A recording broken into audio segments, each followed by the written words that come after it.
Nah jadi ceritanya ada sepasang sahabat, sebut aja namanya Rido dan Hilmi. Mereka ini di tahun 1980-an itu setelah baru lulus SD, mereka pisah. Gak satu sekolah lagi, jadi jarang main. Nah karena si Rido ini masuk ke pesantren, sedangkan Hilmi itu masuk ke SMP negeri. Singkat cerita, sampai mereka udah SMA, si Rido lanjut pesantren di pesantren yang sama. Dan ternyata Hilmi itu dimasukin ke pesantren yang sama kayak Rido. Jadi satu sekolah lagi? Iya, satu tempat lagi Moy. Nah, alasannya kenapa si Hilmi ini masuk pesantren, gara-gara si Hilmi ini anaknya bandel banget. Hilmi itu suka bikin orang celaka. Dan Hilmi pun sendiri itu badannya sering babak belur. Bener-bener hancur deh pokoknya anaknya.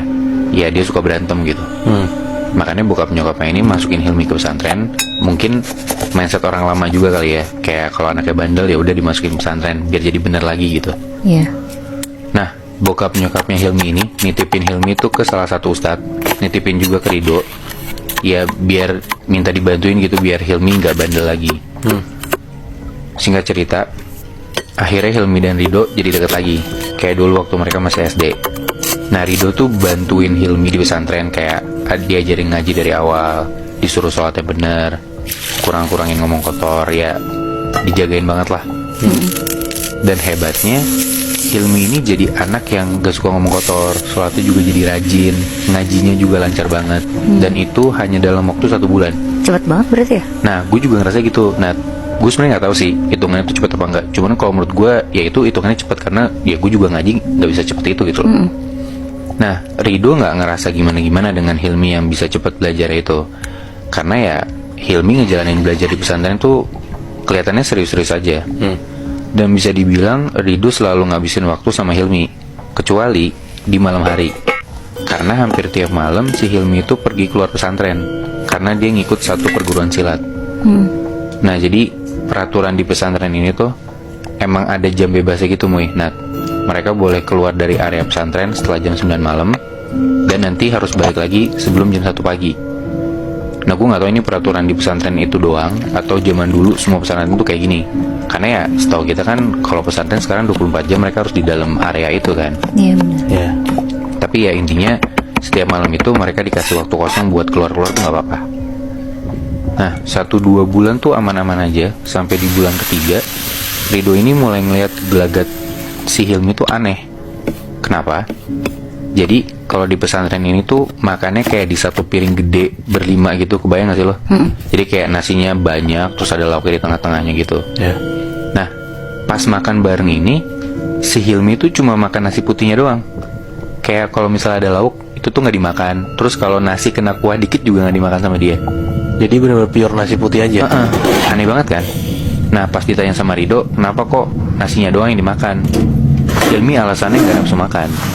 Nah tapi kejadian untuk dia cuma makan nasi doang tuh nggak cuma sekali 2 kali Moy. Nah tiap hari pas makan bareng Hilmi ini cuma makan nasi putih doang.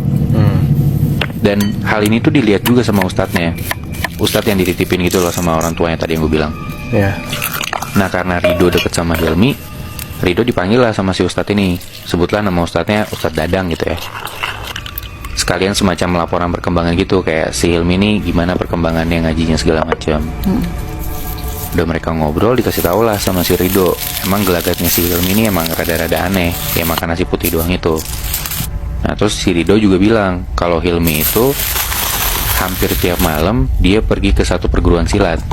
Nah si Rido itu bilang kalau Hilmi itu ikut perguruan silat di tempatnya Ki Januwiryo, sebut aja namanya gitu ya.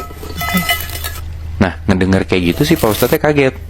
Pak Ustadznya bilang, wah dia itu terkenal silat yang pakai ilmu hitam, kata Ustadznya gitu. Rido kaget dong. Iya berarti sahabatnya belajar ilmu hitam gitu kan. Di situ Ustadznya bilang, ya udah kamu tolong ikutin dia aja, dia pergi kemana kalau malam. Akhirnya hampir tiap malam kalau Hilmi keluar dari pesantren, Rido ngikutin tuh, ngebuntutin dari jauh. Dan emang Hilmi ini keluar pesantren itu ke tempat silat buat latihan silat sama si Ki Januwiryo itu. Tapi nggak selalu tiap dia keluar dia ke tempat silat. Ada kayak misalkan dalam 1 minggu si Hilmi ini keluar dari pesantren itu 3 atau 4 malam ya. Nah di antara malam dia keluar itu ada 1 malam dia tuh malah pergi ke hutan yang ada di dekat pesantren mereka. Jadi di pesantren mereka belakangnya tuh kayak ada hutan gitu, Muy. Nah, Ke hutan itu sendiri juga. sendiri juga, Muy. Nah, pas si Hilmi ini diikutin sama Rido buat ke dalam hutan, si Rido ini ngeliat dari jauh Hilmi tuh masuk ke hutan. Terus dia kayak berhenti di satu spot, kayak ada pohon-pohon gitu.